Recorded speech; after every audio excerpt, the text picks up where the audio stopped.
Welcome everyone. Thanks for having me. This week we will be having a very choppy week. Many dates come to this week. First of all, big tech reports, and as well we will be having Fed meeting. So let's see what happening of this week. Okay. In the first place, last week we know the GDP in US, and the number comes a little bit more up than expected.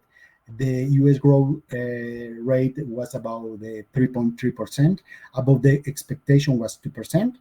Uh, However, you must know that the deficit was increased by 50%, and the national debt reached up to $8 trillion. As well, this morning, we know that the Eurozone GDP, it was released at 0.1%. A little bit above the expectation was zero. But the important thing here was Germany and France, unfortunately, had bad GDP, and on the other side, Spain and Italy and Greece, and the little countries in the Eurozone have above the expectation. Uh, so we have to keep in mind, if we wait, we hope that the stock market goes up this year, we need at least two things. First, one stable GDP growth in the US and of course in the all the world. And as well, the second factor that we need is the central banks start to move down the interest rates, and in this case, maybe we can see the US stock price rise. Another important factor for this year is the elections. Maybe we can see that 2020 and 24 were called a super election year. That means that many countries, at least 70, 60 in the world, will have a voting election. It's around 2 billion people voting in the election around the world. This could lead significant changes in the global geopolitics. So we have to keep in mind this information for this year. Okay, let's move on.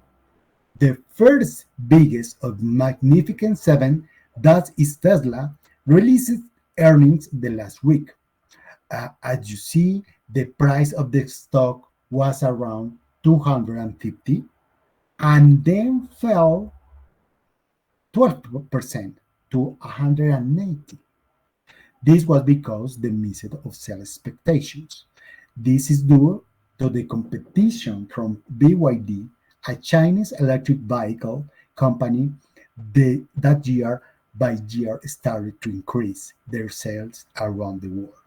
So unfortunately, they will be affected in the long-term scenario, the Tesla sales. Okay, this week we'll be seeing these big guys, companies, as well as Berkshire Hathaway, Warren Buffett company, release their earnings for the last quarter. We think that maybe these factors, the biggest companies that you know, and those companies, Apple and Microsoft, raised $3 billion in market capitalization, of course, is put a little risk scenario into the portfolios as well into the indices. So our recommendation is to be very cautious this week. As you see here, today after the close, we know that release earnings Microsoft, AMD, and Alphabet, that's Google. And on Thursday, after the close, will be released earnings Apple, Amazon, and Meta. So for that reason, we have to keep in mind volatility risk. Remember, on Wednesday, after the close, 2 p.m. Eastern Time, will be Fed release their decision on monetary policy. So it's very normal that we are experimenting some volatility in our portfolios. Meanwhile, the guys on Wall Street, as you see here on CNN, fear and greed index. They feel comfortable with the market behavior. 77% of the people feel great with the performance of the market.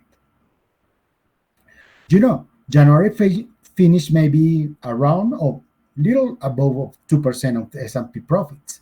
So the people maybe will be wait what happened this week and protect their decisions about the February portfolios. It's very normal. Remember, the more optimistic analysis, we are the more optimistic analysis that we hope the Standard & Poor's will rise about 10% of this year. In the bear side, keep Morgan Stanley and JP Morgan. So let's move on and see how react AI portfolios this week on all these expectations and all these movements and all these news. In the first side, we of course we see the technical view. We have since 18th of January very good expectation of our portfolio. Its behavior is technical, is very, very nice.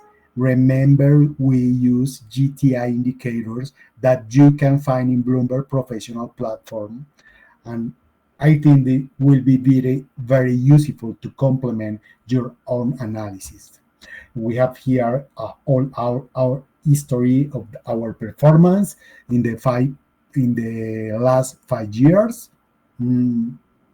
But let's move and see what happened in this moment with our portfolio.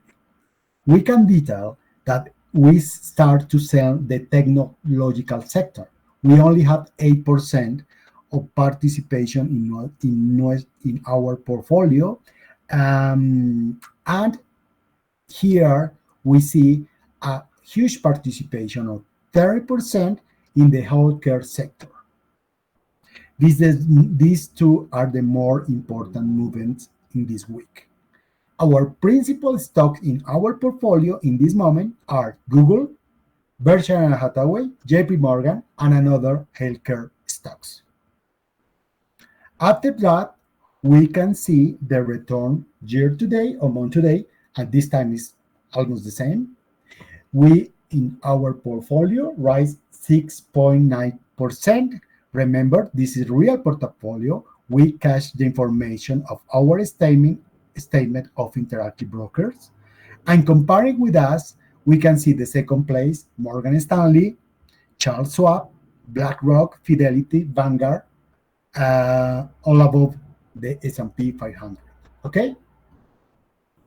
Now we can see the resume of metrics of our portfolio. Until Monday, we have a performance of 6.91, compared with the S&P just close about 2.54. We can see as well the Sharpe ratio is very huge, 5%, above 5%. The correlation is 0.278. But as well, we can complement this information and we can see which stocks or we are the biggest bets that we do this month was NVIDIA, Meta, and Google. Market data connection lost. So we just for finish remember this week biggest drivers: Microsoft, AMD, Google, Apple, Amazon, and Meta. All these are technological sector will be released earnings. Our portfolio sell this almost all these stocks just for cautions. We have tomorrow a Federal Reserve Committee meeting, and the rest of the week, just for finish, we have the Euro area GDP, jobless claims, and ESM from US. So our expectation is caution. Ton of information will be known or will be released for different companies, sectors, and etc., governments in this week. And for the year, just remember, we have to keep the monitor as well all these potential risks. again recent inflation, energy supply disruption, extreme weather events, and cyber attacks in others. Just for finish, please read the disclosure. And thank you so much for having me. Thanks for your time. Take care and bye bye.